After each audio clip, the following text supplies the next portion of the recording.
Two missing girls found. After 4 years, dog's instinct led woman to the secret cave.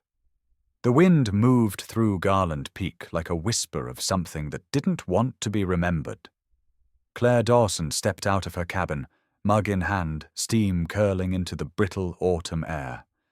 It was the kind of silence she had learned to live with, the kind that pressed against her ribs until breathing felt optional. Rex was already on the ridge. The German shepherd stood perfectly still, muscles tight beneath his thick coat, nose pointed towards the tree line. Claire knew that stance. She'd seen it years ago in collapsed buildings and earthquake ruins, right before he found life where no one believed it existed. "Easy, boy," she murmured. But Rex didn't move. His ears twitched once, then he let out a single, sharp bark. The sound ricocheted off the valley walls like a gunshot. Then another bark, and another, faster, more urgent. Claire set her mug down on the porch rail and grabbed her jacket. "All right," she said softly. "Show me." The trail was slick with morning frost as she followed him uphill.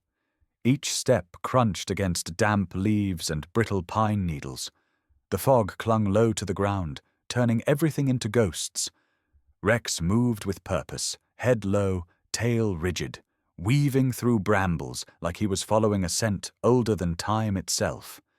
He stopped suddenly at a limestone outcrop, half buried under tangled brush. Claire's breath clouded in front of her as she crouched beside him. The shepherd's paw scraped at the dirt. Beneath the moss and soil, something pale peeked out, fabric, delicate, pressed flat against the stone. Claire brushed it clean with her glove. It was a handkerchief, embroidered with the faint outline of a swan. The edges were frayed, but the cloth was clean, smelling faintly of antiseptic. Not weather, not rot, recent. She stared at it, heart drumming. 4 years ago, 2 girls had vanished on a Sunday afternoon. Avery and June McKinley, 10 and 7, last seen outside a dollar store 20 miles south of here. She remembered their photos, smiling faces pinned to telephone poles, the desperate flyers curling in the rain. Claire ran her thumb across the swan. The stitching was almost identical to the one she'd seen in those photos. "You found something, didn't you?" she whispered. Rex barked twice, then stopped, ears forward, body still.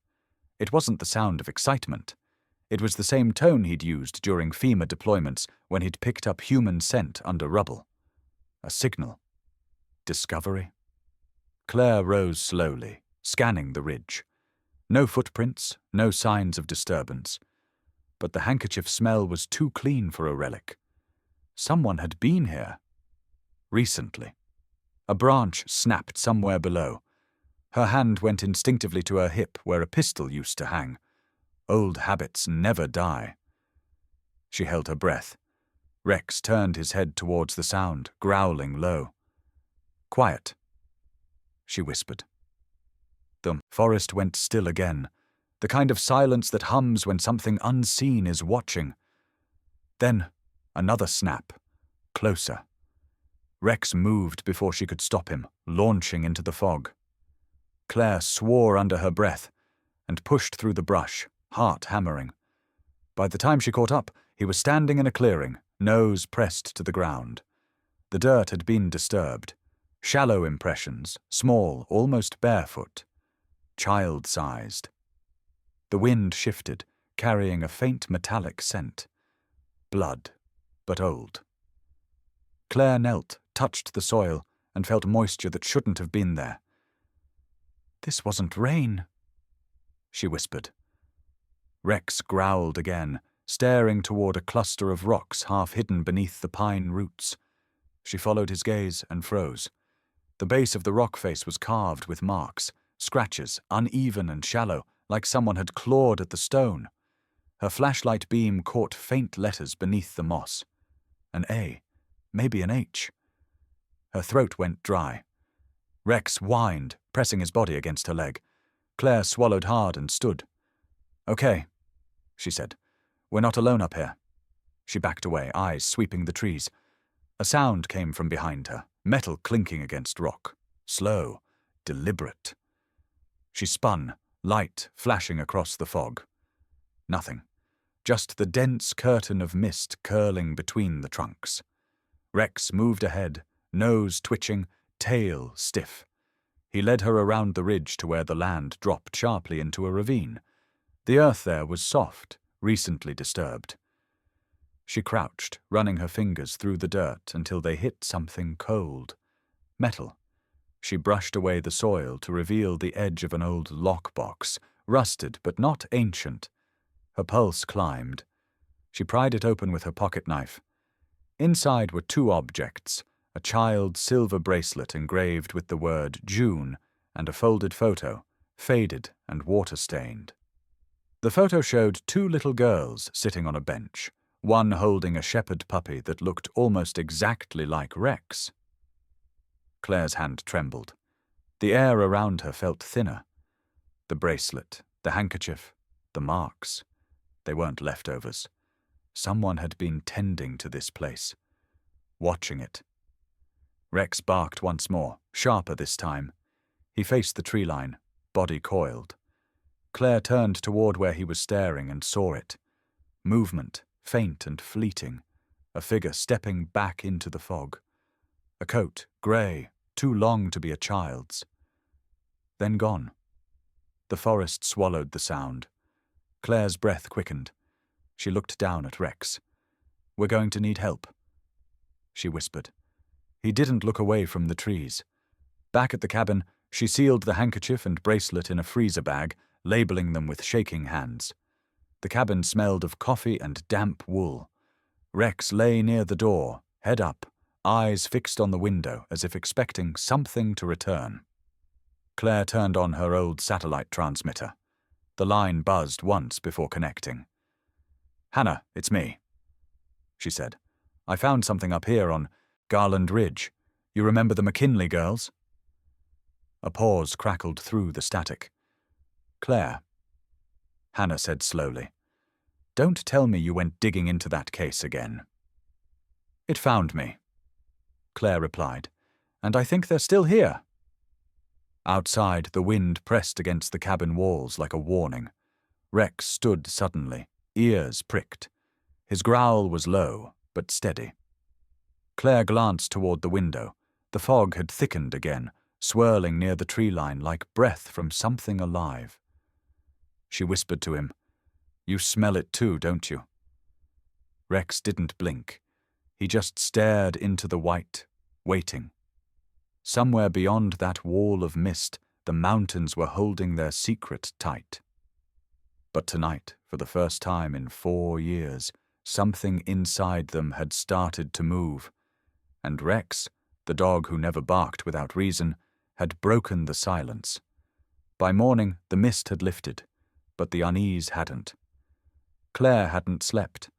The handkerchief and bracelet sat sealed on the table beside her coffee mug, as if waiting for her to do something she wasn't ready for.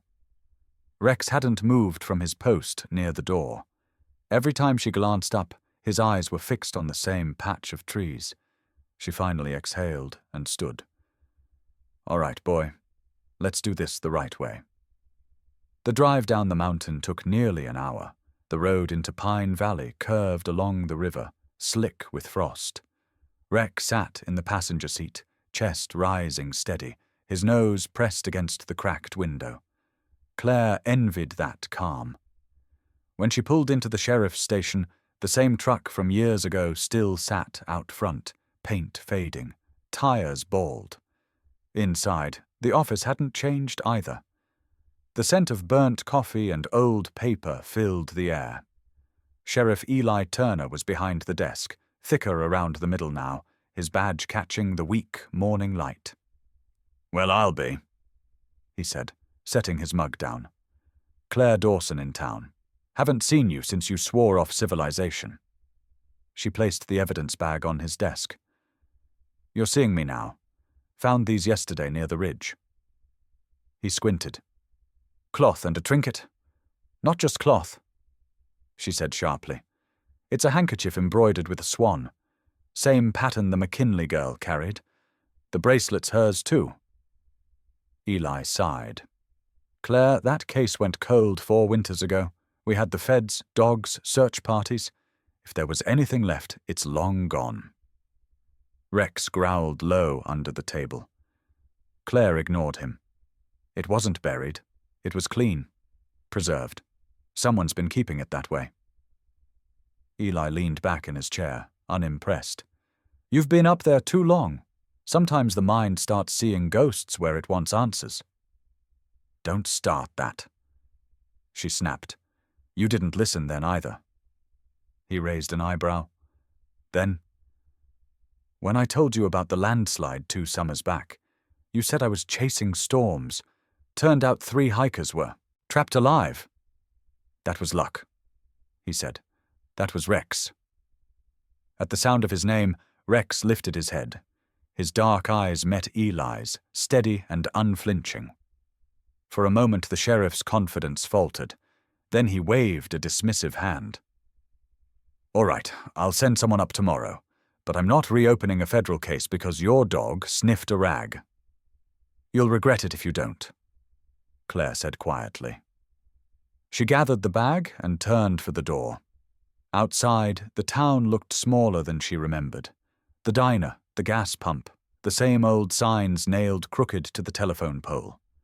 People passing by gave her that polite, wary glance. The mountain woman with the dog who never talked much. Back in the truck, she gripped the steering wheel, knuckles white. Rex rested his head on her thigh, eyes steady, calm.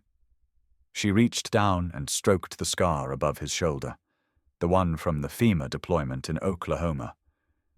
You remember, don't you? She whispered. 12 lives. That's how many Rex had pulled from rubble the year the tornado hit Tulsa. 12 souls breathing again because he refused to stop digging.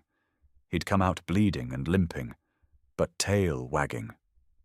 When the doctors said he was done, Claire refused to put him down. He healed. He always healed. That memory tightened something in her chest. If he was alert now, it meant something was there. Instead of driving home, she turned the wheel toward the restricted zone beyond the old timber line. The area had been fenced off after the disappearances, an unofficial line drawn by both law and fear. The metal signs still read, "Do not enter," but most were faded, half buried in snow. Rex jumped out the second she stopped the truck. He circled once, nose to the ground, tail high. Then he froze, nostrils flaring. "What is it, boy?" she asked. He started forward, slow and deliberate. Claire followed, the cold biting her cheeks. The air here smelled different, sterile, like bleach and rain. She recognized it. Antiseptic. The same scent from the handkerchief. They climbed until they reached the ridge that overlooked the ravine. Rex stopped suddenly, ears pricked, and gave a low whine. He looked back at her, then forward again, toward the dense brush that masked the mouth of the valley. Claire crouched beside him. "Show me." He took a few steps, then stopped again, sniffing the soil. She noticed tire marks faintly pressed into the frozen dirt. Too deep for ATVs, too narrow for forest rangers. Someone had been up here, recently and quietly. The thought sent a chill through her gut. She pulled out her camera and snapped a few photos, her breath fogging the lens. A sound drifted from the trees. A rustle, faint but distinct. Rex stiffened, growl rumbling deep in his chest. Claire held her breath.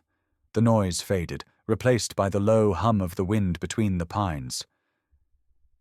"Okay," she whispered, heart pounding. "We're leaving." Rex didn't move. He faced the woods, tail straight, body rigid. His gaze fixed on something unseen, and for one heartbeat Claire thought she saw it too. A flicker of movement, a shimmer between trunks, like a figure stepping back. Then it was gone. By the time they returned to the truck, Claire's pulse hadn't slowed. She knew what Eli would say, but she also knew what Rex's instincts meant. She sat in the driver's seat, staring through the windshield at the grey expanse of mountains. "You don't bark for nothing," she said. "You never have." That evening, as the fire popped in the cabin, Claire sat by the radio. She hesitated for a long moment before keying in the old frequency she hadn't touched in years. Static answered. Then a familiar voice cut through. "Hannah Reed," it said. "Who's calling?" Claire swallowed. "It's me." The silence on the line stretched, then a sigh. "Well, I'll be damned. I thought you swore off the living." "I found something, Hannah. Near Garland Ridge. 2 girls, or what's left of them." "What are you saying?" "I think someone's still out there. And I think Rex knows where." There was a pause, then the sharp scrape of a chair. "Send me coordinates. I'll be there before nightfall." When the line went dead, Claire turned to Rex. He was sitting by the door, head tilted, as if he'd been waiting for her to make that call. She knelt beside him, her voice soft but sure.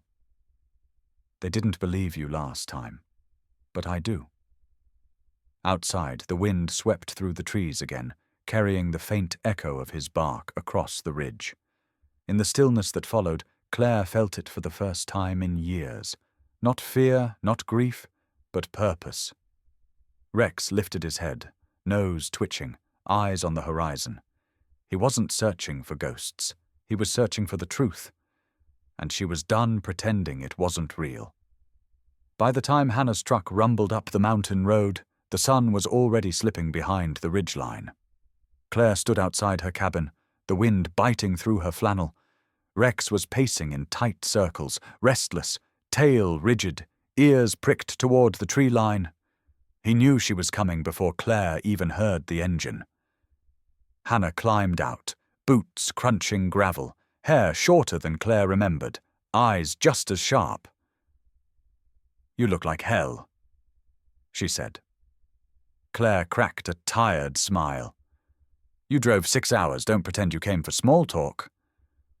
Hannah tossed her duffel over one shoulder and crouched, letting Rex sniff her hand. He licked her knuckles once and gave a soft whine.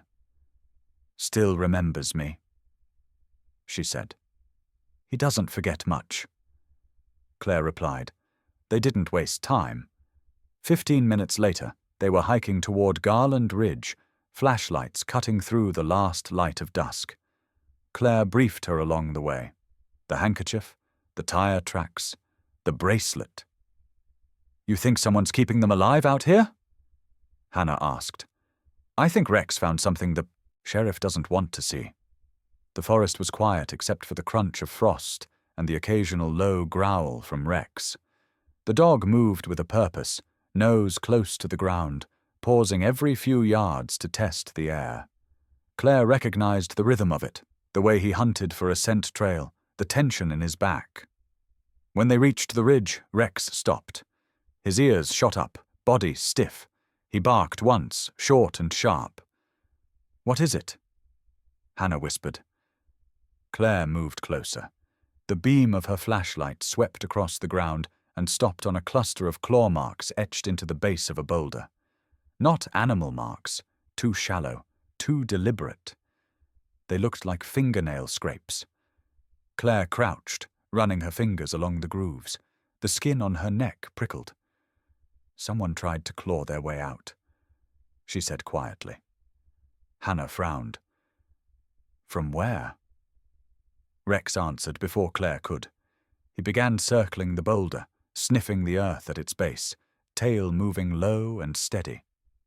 Then he stopped at a patch of moss and began digging furiously, dirt and roots flying. "Rex, easy," Claire said, dropping beside him. He didn't stop. His claws scraped metal. A hollow sound echoed beneath the rock. Hannah knelt next to them and brushed away the moss. A faint seam ran along the base of the boulder, a narrow gap about 2 feet wide. Claire pressed her palm against the stone. It felt cold, unnaturally so. "There's space underneath," she whispered.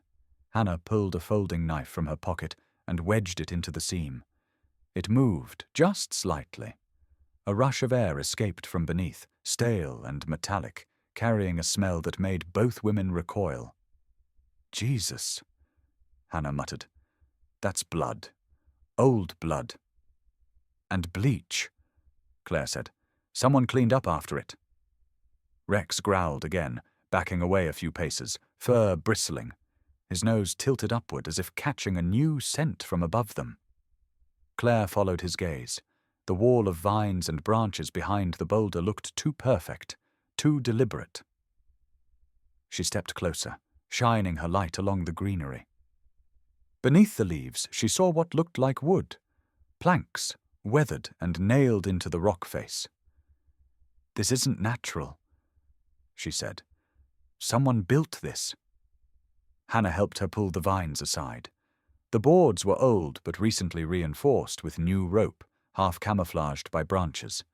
Beneath them was a small opening, about chest high, rimmed with rusted steel. "A ventilation shaft," Hannah whispered, "or an entrance." Claire leaned in, inhaling. The smell was stronger here, antiseptic mixed with decay. It hit the back of her throat like acid. She turned away, coughing. "It's a bunker," she said, "or what's left of one." Rex pressed forward, sniffing at the edge, his body trembling, not with fear but focus. He barked twice, sharp, precise. "That's his alert code," Claire said. "There's human scent. Alive. Could be, or it was." The two women exchanged a glance. Neither spoke the thought they shared. Hannah straightened, scanning the ridge. "No footprints," she said. "But those tire tracks. Whoever's using this road knows what they're doing." Claire nodded slowly.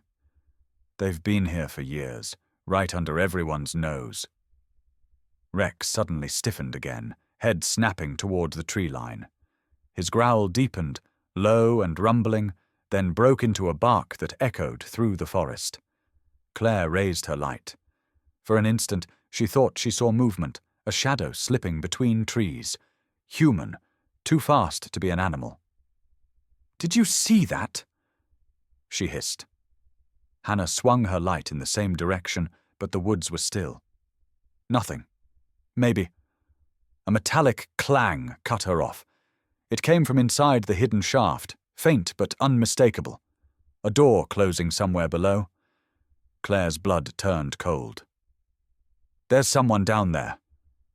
Rex lunged toward the opening, pawing at the steel rim, barking furiously. His voice echoed into the hollow beneath the ridge, swallowed by darkness. "Okay," Hannah said, gripping her shoulder. "We're not going in blind. We mark it, come back with gear, cameras, everything." Claire didn't answer right away. Her eyes were on Rex, who had stopped barking but stood frozen, ears locked forward, chest rising slow. His body language had changed. Less alert, more reverent. He turned his head slightly, gave one soft whine, and looked up at her as if to say, "They're waiting." Claire exhaled. "All right, boy, we'll come back." They covered the entrance again, careful to leave it undisturbed. On their way back down the ridge, the forest seemed heavier, the air thick and watching. At the truck, Hannah slammed the door, breaking the silence.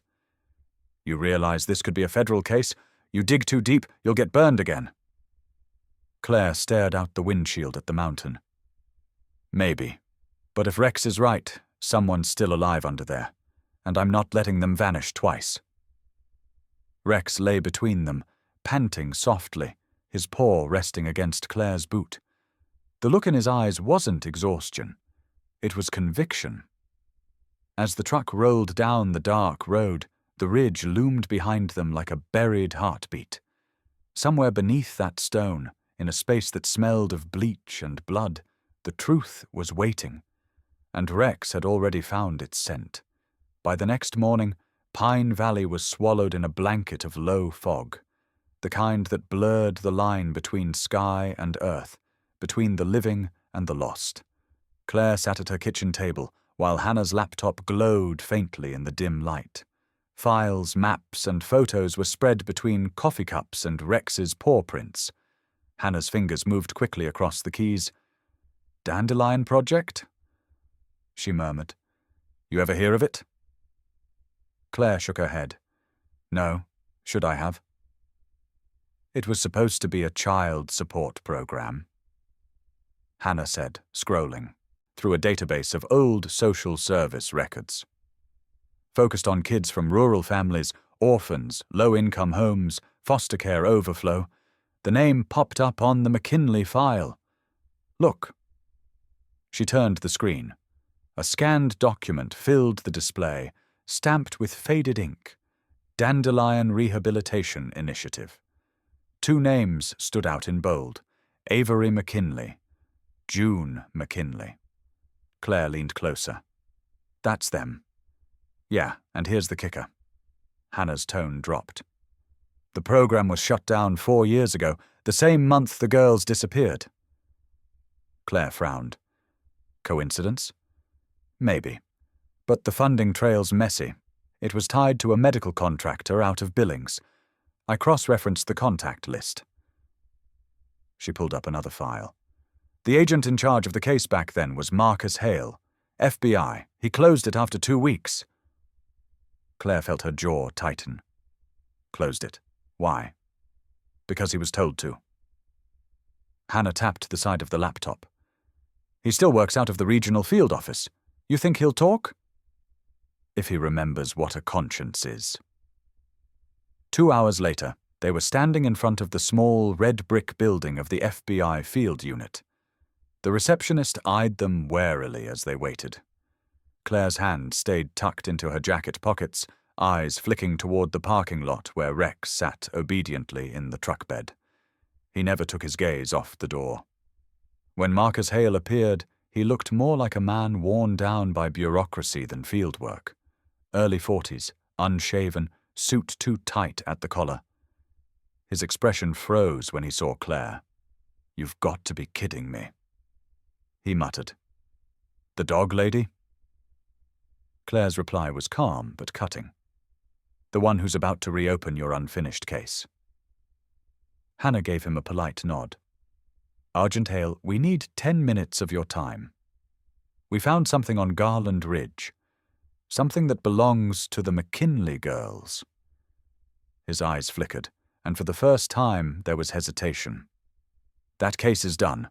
Ground searched, evidence processed, nothing to suggest foul play." "Except the kids never came home," Claire said. He sighed, rubbing the bridge of his nose. "You don't understand. Dandelion was never meant to be public. It wasn't normal foster work." Hannah folded her arms. "Try us." He hesitated again, then sat down heavily.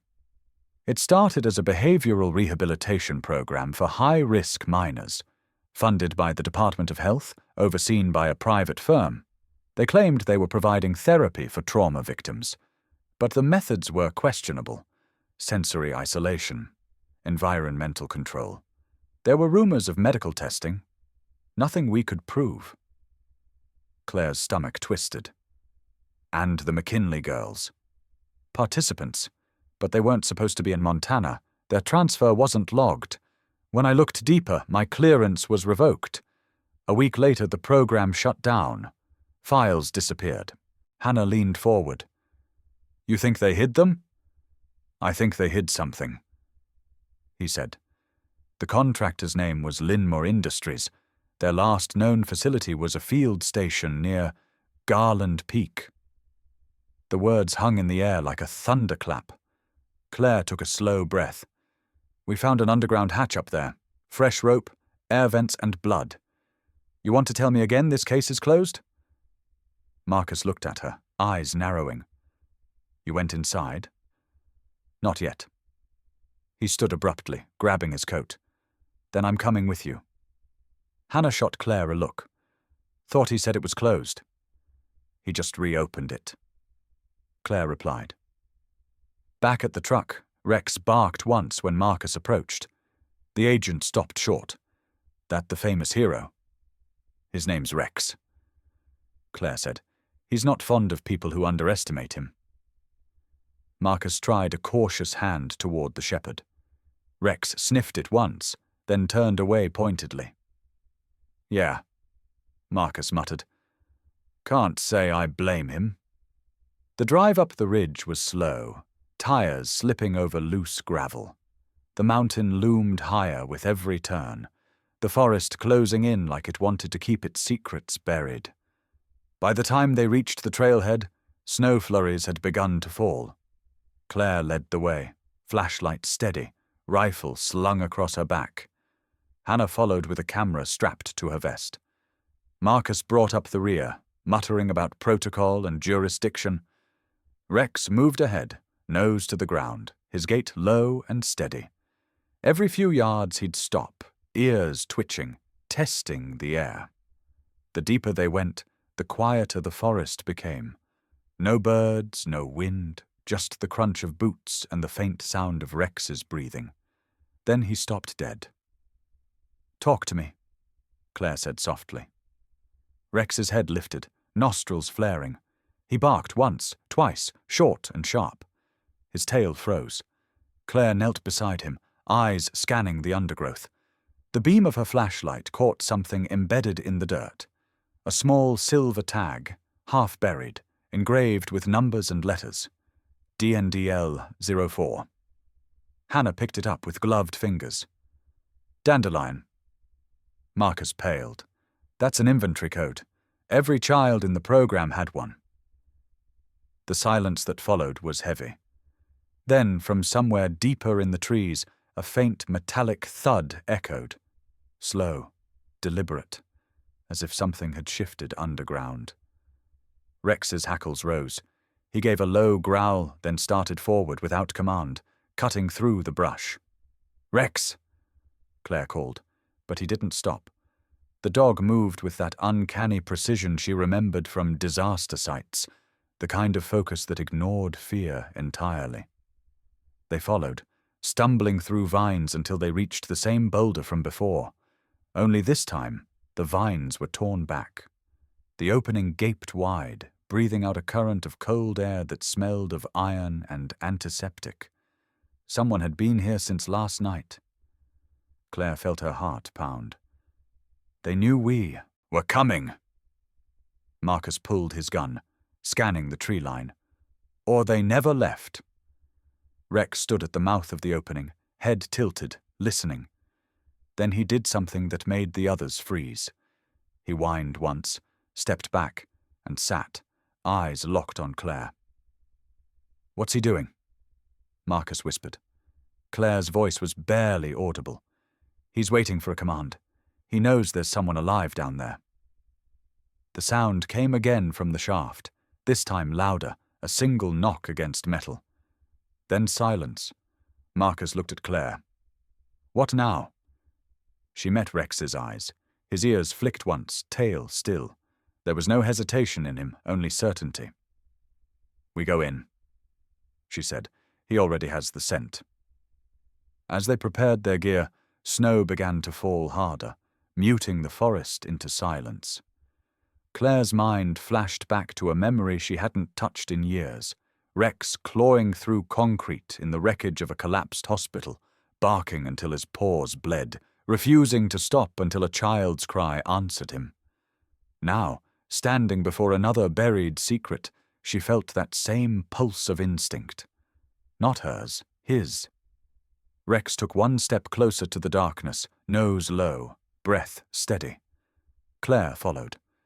And somewhere beneath the mountain, the ghosts of Dandelion stirred awake. The storm came down without warning. Thick sheets of snow swallowed the ridge, turning every path into a blank page. The forest no longer looked like a place. It looked like a memory of one. Wind screamed through the pines, carrying shards of ice that stung against Claire's cheeks. Rex led the way, head low, body hunched against the gale. His fur was crusted with frost, but his focus never wavered. Every few seconds he stopped, sniffed the ground, then pressed forward again, his paws moving in steady rhythm.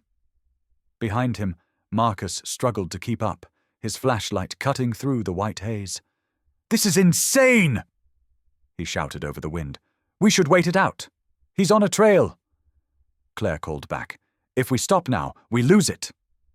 Hannah trudged behind them, the storm whipping her hair across her goggles. He's leading us back to the shaft, isn't he? Claire didn't answer. She could barely see Rex through the snow, just the faint outline of his tail cutting through the blizzard. But she knew that posture, the urgency in his steps. He'd found something. The howl of the wind shifted suddenly, replaced by a low, hollow sound, a moan of air rushing through a crack in the earth. Rex stopped at the edge of a frozen slope, barked once, and began digging furiously at the snow. Claire rushed to him, dropping to her knees to help.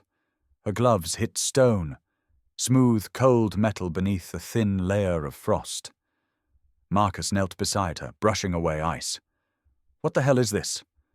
A vent, Claire said. Or a hatch. Rex circled once, nose pressed to the edge, whining softly. He pawed twice, stopped, then barked again. 2 barks. A pause. 1 bark. Hannah froze. Claire, that's his rescue signal, right? Claire's heart tightened. Yeah, it means someone's alive. They cleared more snow, revealing a narrow steel hatch barely big enough for one person to fit through. The metal was rusted, but reinforced with fresh bolts. Claire grabbed her crowbar, wedging it into the seam. Marcus joined her, grunting as the hinge resisted.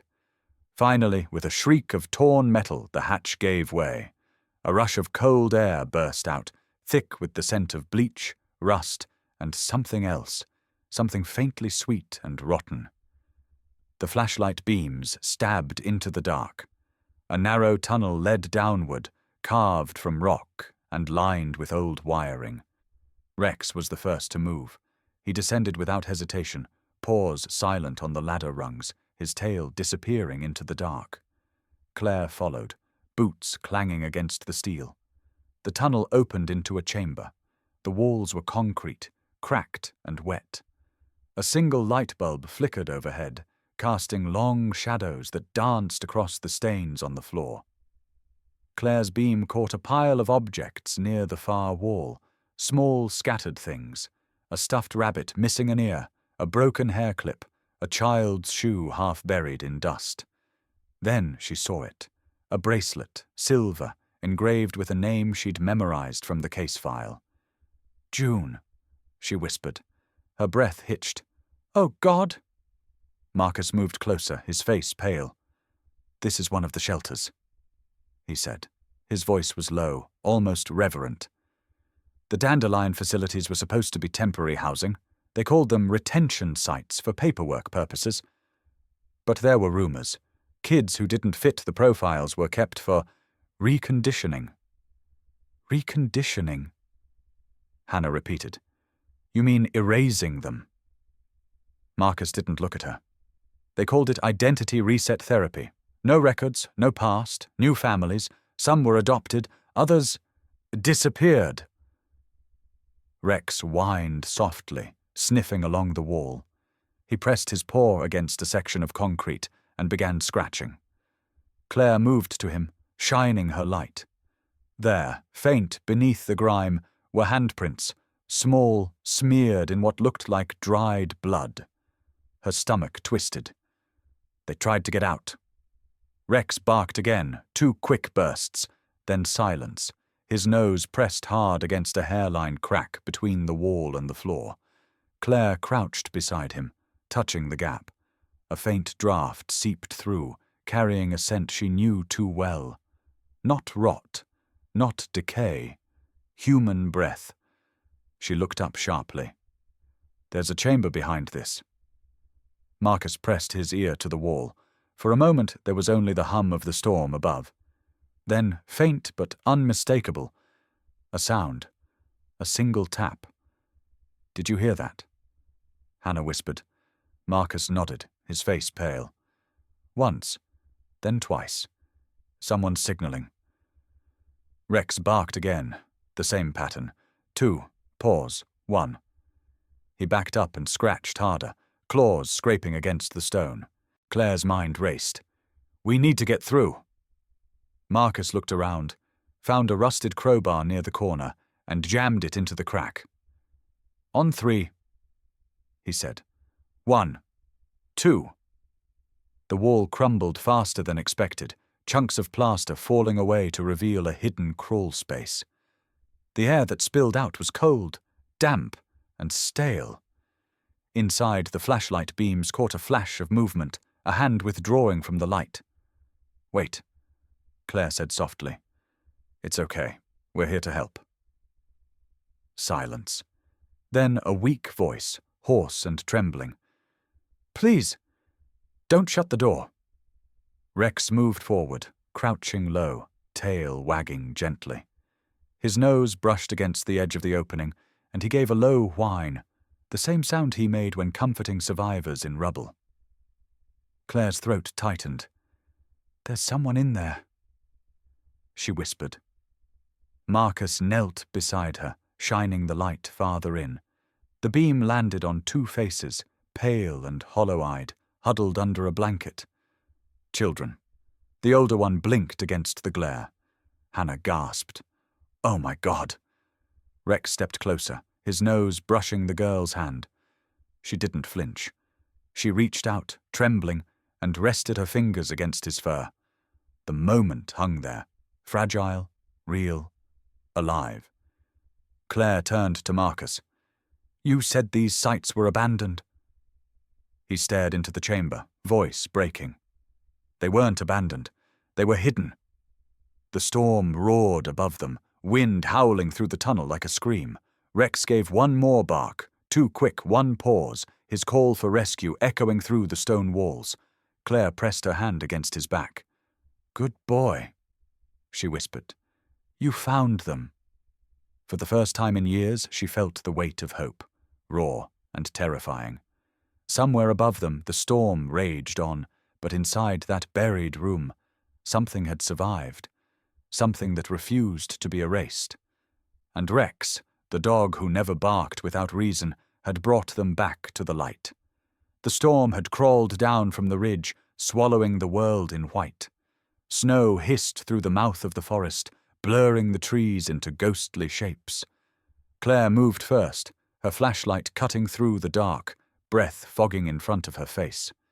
Beside her, Rex pushed ahead, nose low, tail stiff, tracing a scent that seemed to come from deep within the mountain itself. Behind them, Marcus Hale followed in silence, his jaw tight. The storm howled like a warning, but Rex didn't stop. Every few feet, he'd look back, waiting for Claire's nod before pressing forward. The path narrowed into rock and roots, until Rex froze before a tangle of fallen branches wedged between 2 boulders. He began to dig. Claire knelt beside him, helping pull the branches away.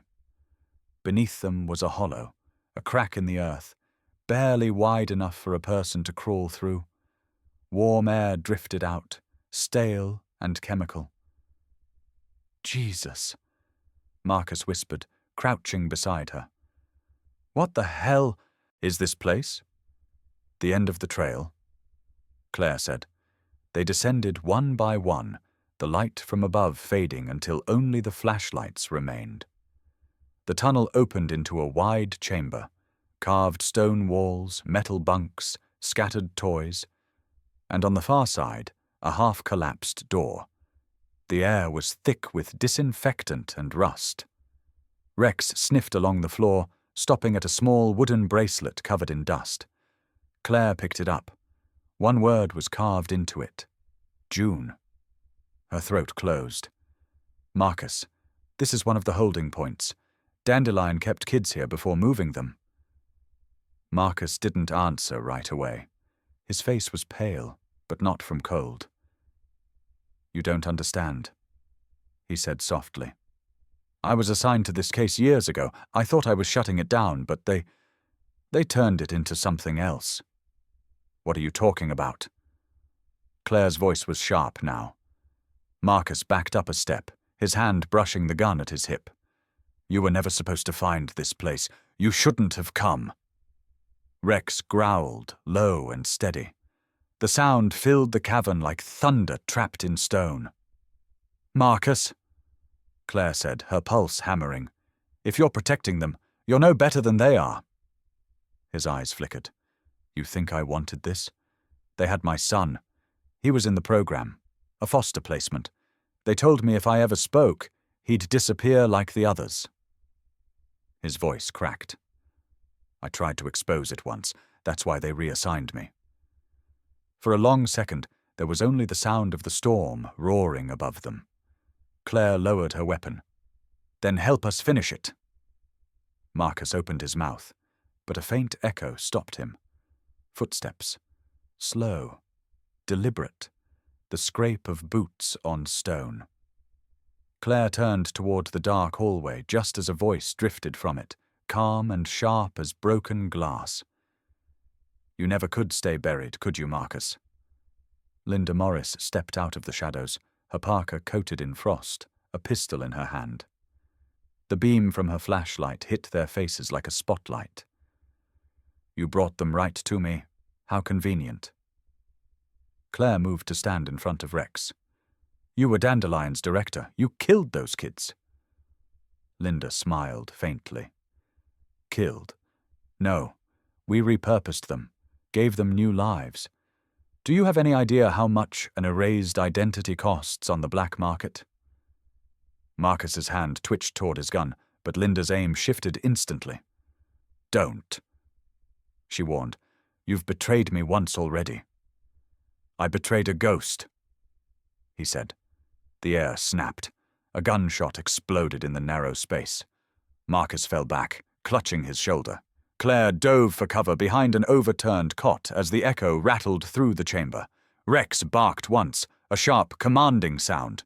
He bolted forward, faster than thought. Linda fired again, the bullet grazing his shoulder, spinning him sideways. He yelped but didn't stop. He leapt, jaws clamping onto her sleeve, dragging her arm down. Claire sprang from hiding, grabbing Linda's wrist and slamming it against the rock wall. The gun fell, skidding across the floor. Linda kicked free, striking Claire in the ribs, but before she could recover, another voice rang out. "Don't move." It was Hannah, standing at the mouth of the tunnel, her flashlight steady, her other hand gripping a small pistol. Her face was streaked with sweat and snow. "I figured you'd find trouble before dawn," she said. Claire's chest heaved. "How did you—" "I followed your GPS tracker," Hannah said quickly, keeping her aim on Linda. "And I've got this." She lifted a small black drive from her pocket. "Every file Dandelion ever tried to delete." Linda's expression finally cracked. "You don't know what you're playing with." "Oh, I do," Hannah said coldly.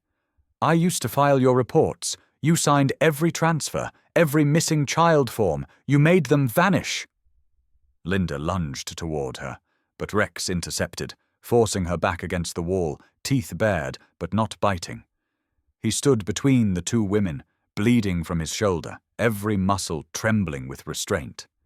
Claire moved in and cuffed Linda's wrists with a zip tie from her vest. "You're done," she said, her voice steady now. "The mountain kept your secret long enough." Outside, thunder rolled through the valley, shaking dust from the ceiling. Snow began to fall through the cracks above them, drifting down like ash. Marcus leaned against the wall, breathing hard.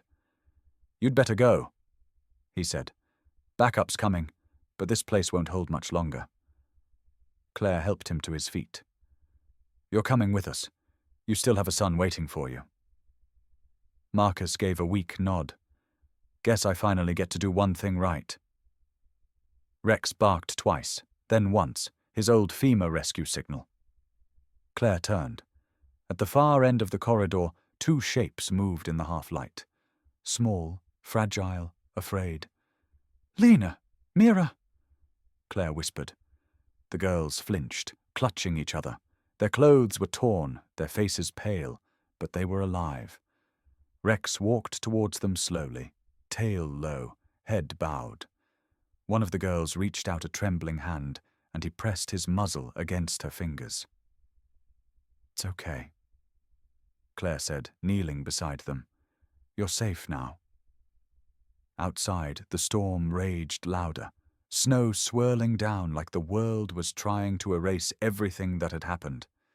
But deep inside that cave, surrounded by stone, blood, and the echoes of the lost, a shepherd stood guard over the living. Rex's breathing was rough, his fur matted with blood, yet his eyes stayed open, watching the tunnel mouth, as if daring the darkness to return. And for the first time in 4 years, Claire felt the air change, the kind of silence that only comes when the truth finally breaks free. The cave trembled under the weight of the storm outside. Wind howled through the cracks, blowing snow and grit into the flickering light of their headlamps. The echo of gunfire still hung in the air, mixed with the acrid smell of spent powder and blood. Claire pressed her hand against Rex's wound, her breath ragged. He was still on his feet, limping but refusing to stay down. Every muscle in his body was locked between pain and purpose. He stood at the tunnel mouth, staring into the darkness where Linda had fled. Hannah crouched beside Marcus, who was slumped against a wall, his shoulder soaked with blood. He tried to speak, but his voice came out cracked. She'll destroy everything. All the records, all the proof. Claire looked up, fury flashing in her eyes. Not if we find her first. Marcus's gaze dropped to Rex. That dog's the only thing standing between us and a cover-up. Claire gave a bitter half-smile. Then it's a good thing he doesn't take orders from anyone. Rex turned toward her as if he'd heard, nose twitching towards the faint metallic scent left in Linda's wake. He barked once, then bolted into the deeper passage, vanishing into shadow. "Rex!" Claire shouted, grabbing her flashlight. She turned to Hannah. "Stay with Marcus. I'll bring her back." But Hannah stood, cocking her pistol with one smooth motion. "No. We finish this together." They followed Rex through a narrow tunnel that twisted deeper into the mountain. The walls dripped condensation, and the sound of the storm outside became a distant roar. Then, from somewhere ahead, came a sharp cry, human, desperate. Rex's growl rolled through the chamber like thunder. Claire picked up speed, boots splashing through shallow puddles until the passage opened into a wider cavity. Linda was there, cornered against a jagged wall. Her parka was torn, one sleeve blood-stained. She held a pistol in one trembling hand, the other raised to block the shepherd circling her like a shadow. Rex's hackles stood high, teeth bared, his eyes glowing amber in the dim light. "Call him off!" Linda barked, voice cracking. "Tell me where the others are," Claire demanded. "You don't know what you're asking," Linda said. "There are people out there who paid for children," Claire snapped. "Who bought new identities to replace the ones you erased?" Linda's face twisted, a flicker of guilt breaking through her hardened calm. "It wasn't supposed to be like that. We started as a recovery program, orphans, lost minors. Then the money came. Corporations wanted clean profiles, the kind that could disappear into foreign systems. We sold what couldn't be traced." Hannah's voice was low, dangerous. "And you let them vanish to cover your failure." Linda looked between them, her hand tightening on the pistol. "You think you're saving them? You're just opening the door for worse things to crawl through." Rex barked, one sharp sound that echoed off the walls. He took a step closer, forcing Linda back toward the narrow crevice where the ceiling dipped low. "Rex," Claire said softly. "Easy, boy." But the shepherd didn't lunge. He herded her. Every move was deliberate, like he knew what he was doing. Linda's back hit the stone wall with a dull thud. Her gun wavered. "You can't expose this," she said. "You'll die trying." Hannah stepped closer, her own weapon raised. "Funny, you think we haven't already risked everything?" Then she did something that stopped Claire cold. She pulled a small drive from her vest pocket and held it up. "You remember this, Linda. The archive from your main server in Denver. I downloaded it 4 years ago before they shut you down." Linda's eyes widened. "You... what?" "I was embedded as your data specialist." Hannah said, "Did you really think I came here just to document scenery? I've been gathering evidence since the first whistleblower vanished. Every file, every transfer, every bank trace tied to Dandelion. It's all here." The storm's thunder cracked above them, shaking the rock. Snow filtered down through the cracks like falling ash. Linda stared at Hannah, disbelief morphing into rage. "You're lying." "Try me," Hannah said flatly. "The world's about to know what you did." Linda's composure broke. She lunged, gun flashing in the light. But before she could fire, Rex moved. He sprang forward, slamming into her with the full force of his body. The pistol flew from her grip, clattering across the floor. Linda screamed as she stumbled back into the wall. Rex stood between her and the gun, teeth inches from her throat, a low growl vibrating from deep in his chest. "Call him off," she gasped. Claire stepped closer, voice steady. "He's done taking orders. You'll talk, or you'll stay here until the storm buries this place for good." For a moment, Linda just breathed, shallow, ragged. Then her shoulders sagged. "They're gone," she said quietly. "The remaining children, their identities were scrubbed, sent overseas under new names, to investors, families, politicians who wanted clean heirs. There's no bringing them back." The words hit like a hammer. Claire felt the world tilt. "You traded lives," she whispered, "like they were property." Linda didn't answer. Her eyes were fixed on the flashlight beam trembling in the snow dust, reflecting the flicker of something almost like shame. Rex backed away slightly, giving her space to speak, but never taking his gaze off her. He stood tall, chest heaving, blood still matted in his fur. But there was no hesitation in him. He had done what no agent, no law, no system ever could. He had cornered the truth. Outside, the wind rose to a scream. Snow pelted through the cracks, spinning like shards of glass in the air. Claire cuffed Linda's wrists, pressing her against the wall. "You're coming with us," she said. "And you're going to testify to every name, every account, every child you sold." Linda turned her head, her voice low, almost lost to the storm. "You think justice still means anything in a world that buries the weak?" Claire met her eyes. "It means everything to the ones you tried to erase." For a long second, the storm swallowed every sound except Rex's heavy breathing. Then Hannah's radio crackled faintly, a signal finally cutting through the static. "Rescue teams inbound," came a voice. Claire exhaled. "We've got them." Rex limped toward her, muzzle streaked with dirt and blood. Claire knelt, cupping his head in her hands. His eyes, even through exhaustion, were sharp and alive. "You did it, boy," she whispered. "You found the truth." He pressed his head against her shoulder, and for a moment, the storm outside didn't matter. The snow raged like a cleansing fire, erasing tracks, washing away what was left of Dandelion's shadow. But in that hollow mountain, lit by the faint glow of their flashlights, there was something pure, a bond stronger than the lies that built that place. Rex, battered and bleeding, stood not as a dog, but as a witness. The storm outside howled on, echoing through the valley like a hymn of reckoning. The storm broke just before dawn. What had been a wall of white fury all night finally thinned into a soft, relentless drizzle of snow. The mountain was silent again, eerily so, like it had been holding its breath, and finally exhaled. Claire sat in the back of the rescue chopper as it rose above Pine Valley. The light inside flickered over the chaos of survival. Paramedics working in silence, blankets, blood.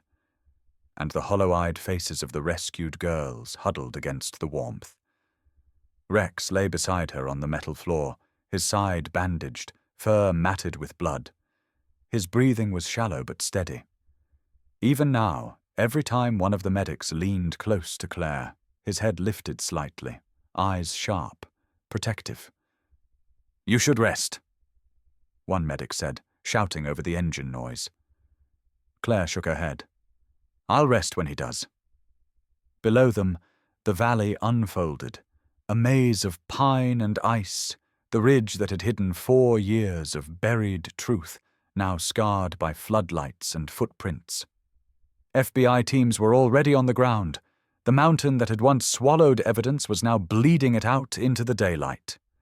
When they landed at Pinefield Regional Hospital, everything moved fast.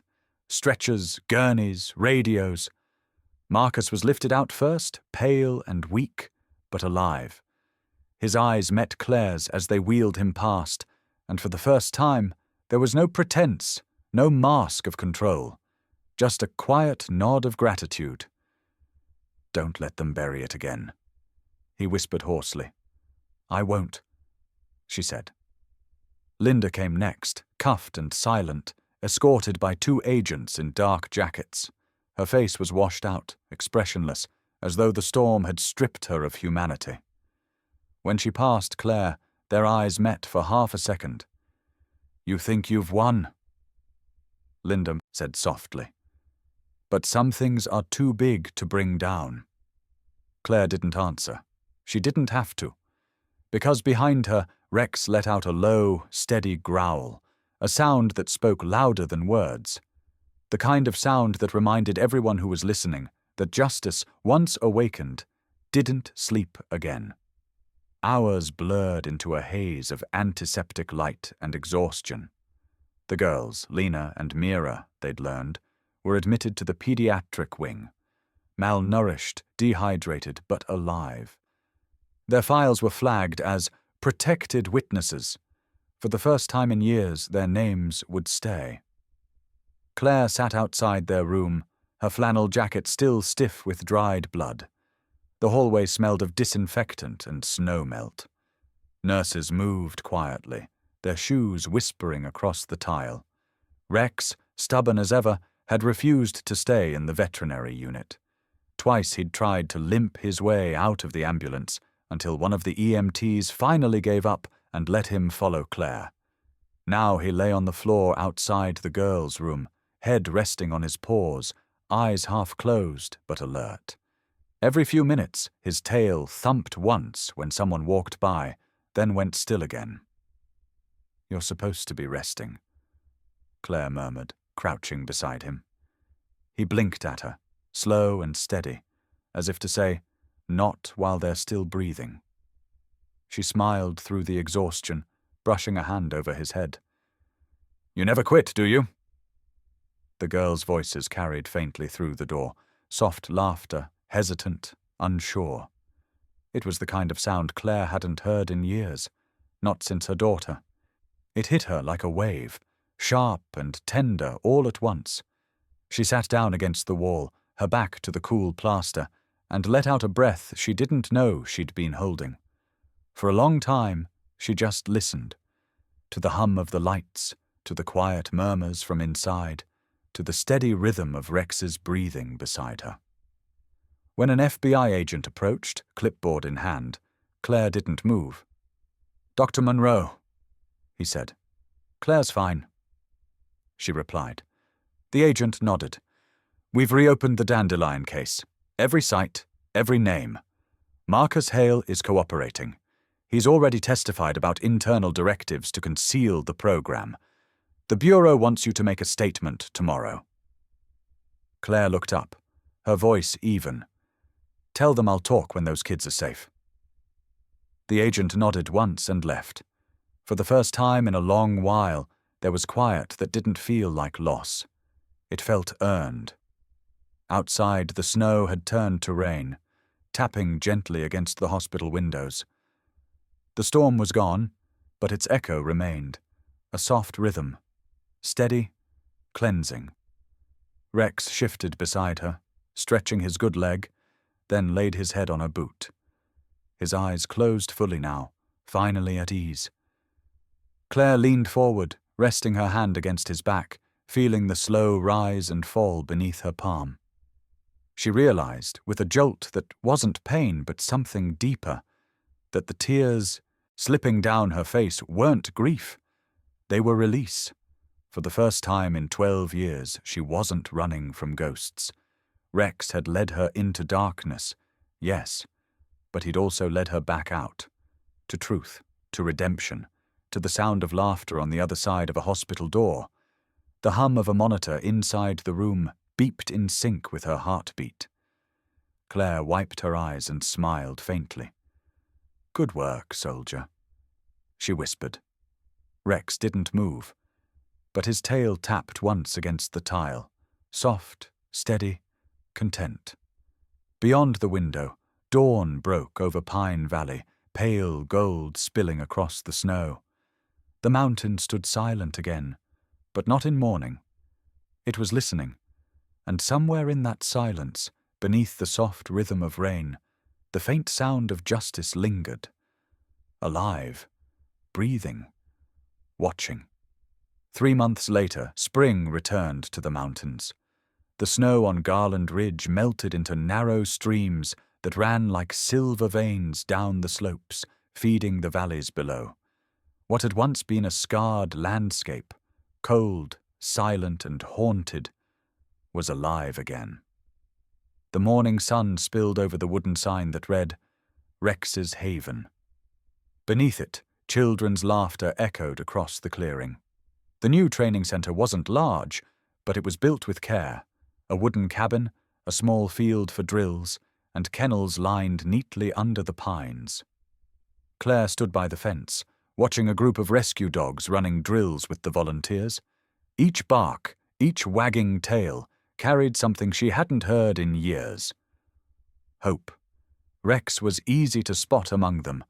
His gait was slower now, one leg still stiff from the bullet wound, but he moved with the same proud confidence.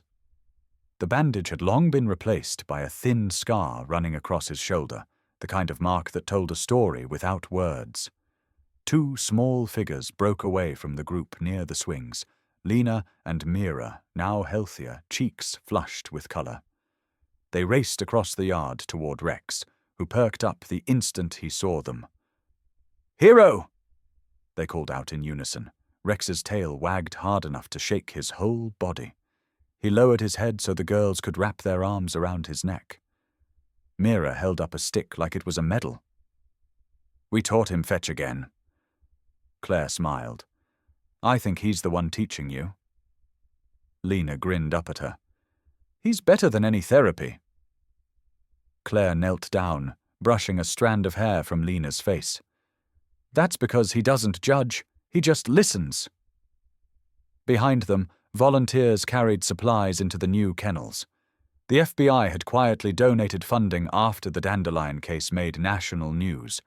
There were still headlines, still debates, still people arguing about who was guilty and who was complicit. But here, in this quiet pocket of Garland Valley, the noise didn't matter. This place wasn't about politics, it was about healing. Marcus Hale visited occasionally, his arm still in a sling, working as a consultant for witness recovery. He'd testified against the higher-ups, ensuring the program was dismantled for good. He often stood in silence at the edge of the field, watching Rex train with new rescues, dogs that had been abandoned, injured, or failed out of service programs. "Funny thing," he said one afternoon, standing beside Claire. "I used to think dogs like him were tools, just another piece of equipment, but he's something else." Claire looked toward Rex, who was helping a smaller shepherd pup overcome its fear of water by nudging it gently toward the shallow pond. "He's not just something else," she said softly. "He's everything that was right when everything else went wrong." Marcus nodded, the wind tugging at his jacket. "You naming this place after him, he deserves it." Claire smiled faintly. "He wouldn't have let me name it anything else." As the afternoon light shifted, the girls began setting up a small ceremony they had planned in secret. They placed a wooden plaque by the training field, painted with bright yellow letters. It read, "Rex's Haven, where heroes heal." Lena turned to Claire. "Can we read the story now?" Claire hesitated. "What story?" Mira giggled and held up a notebook. "The one the townspeople wrote about the storm, the miracle of Garland Mountain. They said the thunder that night was the mountain's way of washing away lies." Claire's throat tightened. She hadn't expected anyone to remember. Mira began to read aloud, her small voice carrying across the field. "On the night the wind screamed and the snow swallowed the light, a shepherd walked into the dark to bring home the lost. And when the dawn came, the mountain no longer whispered fear, it whispered truth." The volunteers paused their work. For a moment the entire field was silent except for the sound of the stream nearby. Even Rex, lying under the shade of a pine, lifted his head as if he understood every word. Claire felt the sting of tears again, not from pain, not from grief, but from something purer. She reached into her pocket and pulled out the silver badge the Bureau had given Rex after the case. The tag read, "Service Dog, Unit 09R, Rex." She hung it gently on the plaque beside his name. "He's more than a hero," she said quietly. "He's proof that loyalty can outlive the worst of us." The sky had begun to dim by the time everyone left. The last light caught in the windows of the cabin, turning the air golden. Claire walked toward the porch, carrying 2 mugs of coffee. She sat on the steps, one hand resting on Rex's back. He was watching the horizon, eyes following the distant ridge where the storm had once buried the truth. His ears twitched, alert even in peace. "You can rest now," she whispered. Rex didn't move for a while. Then, as if to answer, he exhaled a long, slow breath and rested his head on her knee. Down the path, the sound of children's laughter drifted. Again, the kind of laughter that once seemed impossible in a place like this. The wind carried it through the trees, mingling with the low hum of the stream and the quiet rhythm of a heart finally unburdened. That night, as the stars spread across the mountain sky, Garland wasn't a place of secrets anymore. It was home. And in that home, at last, the shepherd who had walked through darkness stood watch again, not out of duty, but because he chose to. The first light of morning poured over Garland Valley, soft and gold, turning the dew on the grass into a field of tiny mirrors. The air carried the clean scent of pine and wood smoke. Somewhere in the distance, a hawk cried, and the mountains answered with silence. Claire sat on the porch of the cabin, a mug of coffee cradled in her hands. Beside her, Rex lay stretched out across the old wooden boards, his head resting between his paws. The scar on his shoulder caught the sunlight, a thin, silvery line that told more truth than words ever could. A year had passed since that night in the cave. The story of the mountain that spoke through a dog had become part of local legend. Reporters had come and gone. Documentaries had been filmed, interviews given, books proposed. But Claire had turned them all down. She didn't want fame, she wanted quiet. And yet, even in that quiet, there was purpose. Rex's Haven had grown. What began as a simple training ground had become a refuge, part rescue shelter, part rehabilitation center for children who'd been through trauma. The laughter of those children now filled the same valley that once echoed with screams and gunfire. Claire watched as 2 of them ran across the field, chasing a ball, their voices carrying on the wind. Rex's ears twitched at the sound, but he didn't move. His eyes stayed fixed on the mountains beyond, on the ridge where the cave still lay hidden beneath rock and pine. He never forgot. A soft crunch of gravel pulled Claire's attention. It was Ethan, the boy from the neighboring farm, carrying a basket of apples. He stopped a few feet away, staring curiously at the shepherd who hadn't so much as blinked. "Does he ever stop watching?" the boy asked. Claire smiled faintly, her voice quiet but sure. "Only when the truth is safe." Ethan tilted his head, frowning a little as if turning that over in his mind. Then he nodded like he understood, even if he didn't. "He's a good dog," he said. "The best," Claire replied. Ethan set down the basket, gave Rex one last look, and jogged back down the dirt path toward the orchard. The sound of his footsteps faded, replaced by the soft hum of the morning breeze. Claire turned back toward Rex. "You know," she murmured, "sometimes I think you remember better than I do."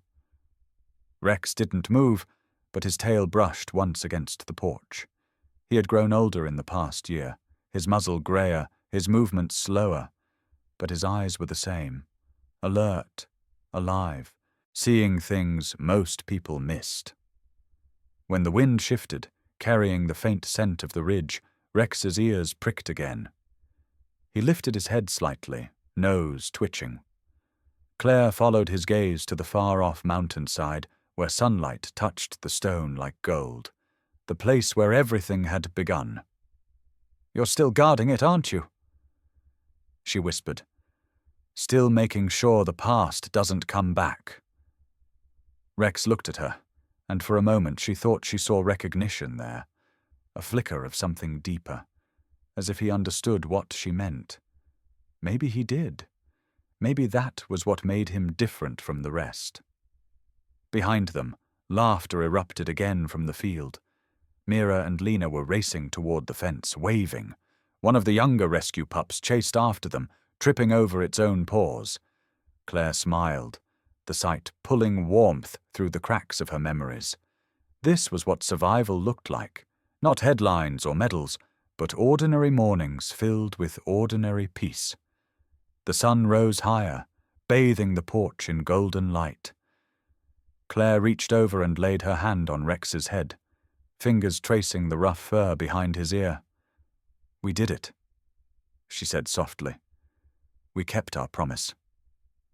He leaned into her touch, eyes half closing, but still his gaze drifted back towards the ridge. Always toward the ridge. Maybe he would never stop watching. Maybe some part of him knew that the world wasn't done testing the truth. But for now, the valley was safe. The children were laughing. The ghosts had gone quiet. Claire took a deep breath and let it out slowly. The camera of memory would have pulled back here, past the cabin, past the training field, past the curve of the mountains, showing a shepherd lying at the edge of the porch, sunlight in his eyes, guard of a valley reborn. Then the screen would fade to amber, and words would appear over the mountains. He didn't bark for food, he barked for the truth. What's your story with a loyal pet? And in that lingering silence that followed, one thing remained certain. Somewhere out there, beyond the hills, beyond the years, a shepherd still watched over the place where the truth once hid. For those who believed in loyalty, in second chances, in the kind of courage that doesn't need words, Rex was still guarding. Always would be.